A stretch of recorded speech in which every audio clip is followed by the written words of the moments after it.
We're going to move on to the final statement of the four statements that are governing our discussion time today, and that is we want to make wise decisions. We want to make wise decisions. One day, a man went in for his annual physical, and the doctor told him, "You had a great checkup. Anything else you want to talk about? Anything else that you want to ask me?" Well, the man said to his doctor, "I was thinking about getting a vasectomy." The doctor said, "Wow, that's a pretty big decision. Have you talked that over with your wife and kids?" The man responded, "I have, and they voted in favor, 15-2. Right?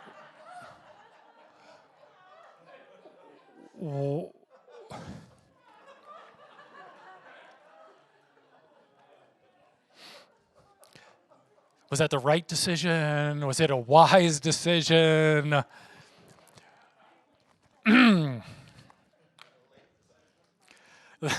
Let's just, no, don't name anyone, please. No, don't be throwing out names. Let's assume for this final conversation that as we're moving forward in decision making, that we're moving forward with a decision that is right, or at least neutral according to the commands of God, and we're doing so in a way in which our motives are right. Then what do we need to do at that point? My answer to you is experience freedom and make a wise decision. Experience freedom and make a wise decision. We should experience freedom when it comes to our decisions when we are doing things that are not forbidden by God and where we're making them with right motive. Go ahead, put your right shoe on first. Go ahead, buy 2 gallons of milk. When it comes to, a little more seriously, when it comes to whether or not my daughter should marry this godly man or that godly man, she's got freedom there. That's not a choice she's actually making right now. I have to say that because we're making a video of this, and if she watches it, I'm in a lot of trouble. Should you be an air traffic controller in Minneapolis or Indianapolis? Experience freedom. Experience freedom in that decision. Consider your motives, and if your motives are good, experience freedom in that. Now, within that freedom, it's our goal to make wise decisions. And by that, I don't mean decisions that are about right or wrong according to the commandments of God. This isn't about forfeiting His blessing, but wise decisions that may fit best with who God has made you and where you're functioning in life at this time. This is a silly example, but if I've gone to the store the last 3 times and I've bought a 2nd gallon of milk and it's gone bad each of those 3 times, I may need to make a wiser decision about what I'm doing and buy 1 gallon of milk. And so we want to make wise decisions. Let me go back to that circle that we were talking about.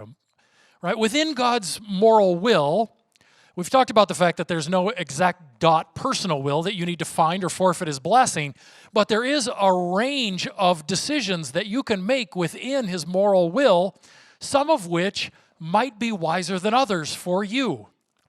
Okay, and I hope you recognize that use of the words "for you," according to who God has made you and the situation that you happen to be in right now.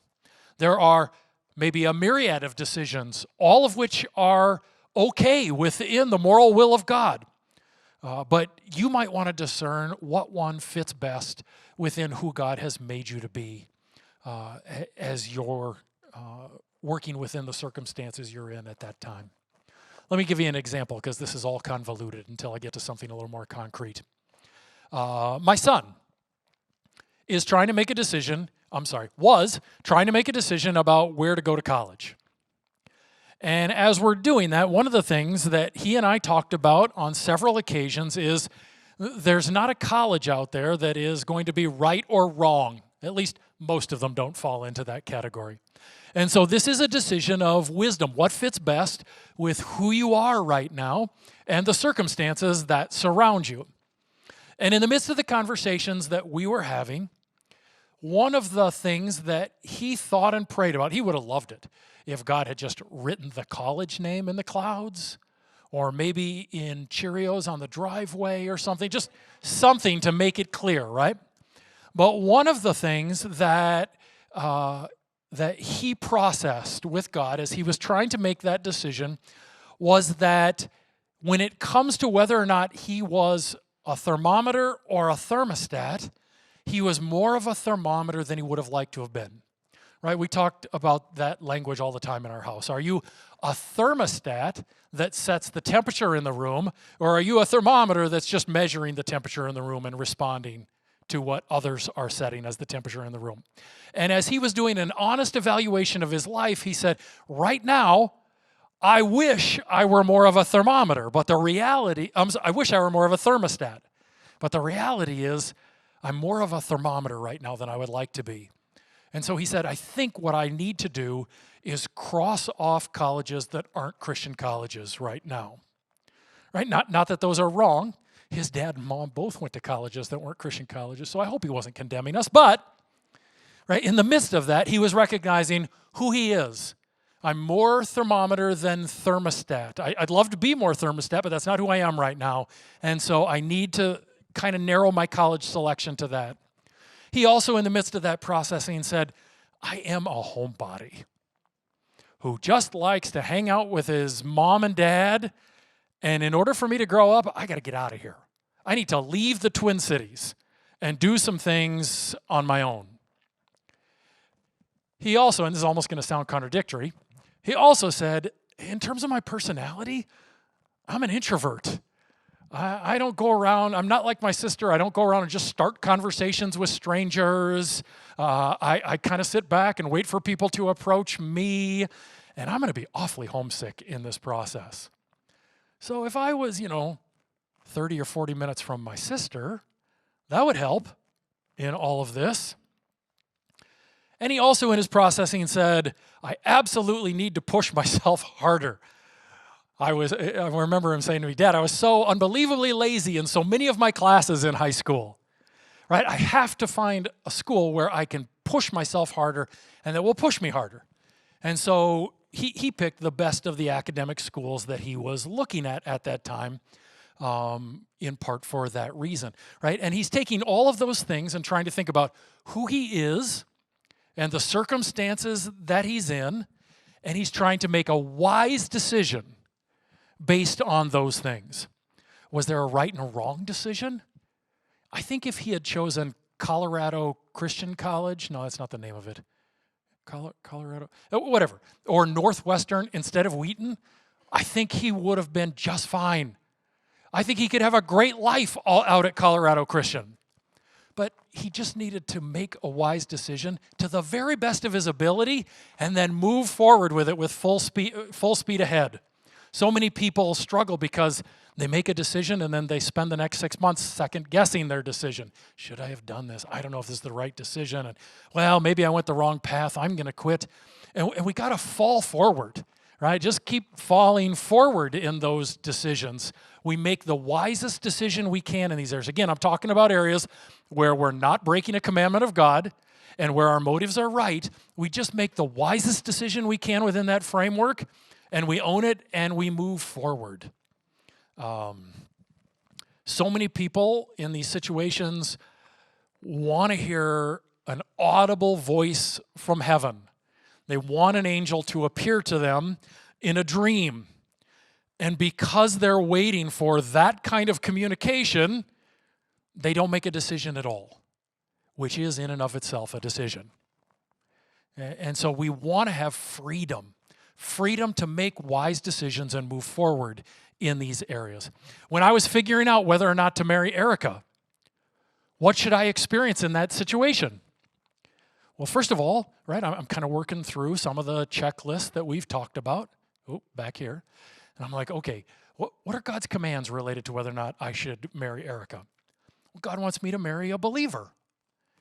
And he also has some things to say about the kind of woman I should look for in places like Proverbs 31 or some fruit of the Spirit in Galatians 5 I should be looking for in the kind of person. Okay, I see those things. Check. What are my motives in this decision? Well, I want to love God well in a marriage. And I want to love Erica well within a marriage. Those sound like right motives. Not to get too crass, but if we think of a 1 Corinthians 7 situation, I don't want to burn. Some of you get that, and some of you don't. That's fine. And so I'm processing these things, and I'm like, okay, I think these are right motives. Check. Now what do I experience? Freedom. Freedom. I don't need to sit around and wait for God to write the decision in my favorite breakfast cereal in the driveway. I have freedom to move forward in that situation and marry her. And to again, jump in and love God and love her well within that marriage. Not to hesitate, not to second guess, but now that decision is made, let's move forward and move forward with God in that. How can I make wiser decisions in the midst of this? Let me give you 3 things. First of all, consider. Spend time considering and understanding who God has made you to be right now. We do change over time, I get that, but who has God made you right now? What are your strengths? What are your talents? What is it that you really enjoy?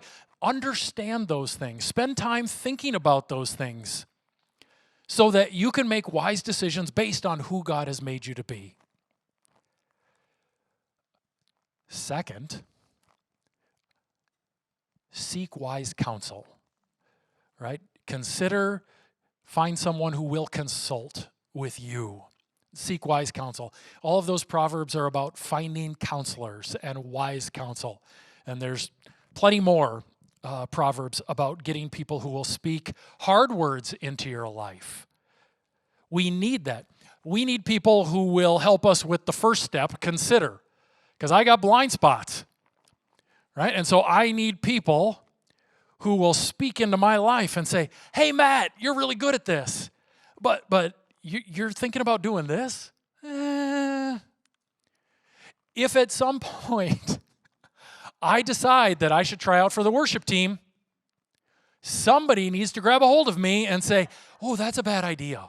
I've heard you sing, buddy, right? That's not for you. And so we need people who will consult with us and help us process, and help us process who we are, and also help us process the decisions that we're making. How does the Word of God apply to what we're talking about? The Bible encourages us towards wise counsel all the time. Not let's consult with 1,000 and see what the vote is, right? No, let's seek wise counsel as we're making those decisions. And one other piece of advice about counsel. Seek it out. Seek out people who will speak truth into your life. Because when we seek out people who we give permission to speak truth into our life, that works out much better than when people just freely speak truth into our life, right? You've all had people who just felt free to speak truth into your life. You didn't invite them, right? And that doesn't always work out well. But when we give people permission to speak fully into our lives and to dig into who we are, that is a much better process. And finally, courage. Making decisions is often, if not always, challenging. It's hard. You're going to make decisions, and some people in your life aren't going to like it. You're going to make decisions, and you're going to go to bed at night, and you're going to second guess, because that's who we are as people. And so have courage to make the decision that you believe is wise in that situation. Okay, I've got freedom. I think that's the wise decision. I'm going to make that decision. Have courage to make the decision and see it through.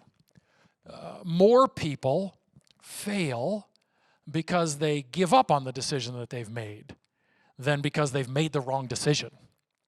And so when you have made a decision that you and wise counsel believe is wise, move forward and seek it out with courage. It takes courage to stand up against our own doubts and the doubts of others in many situations.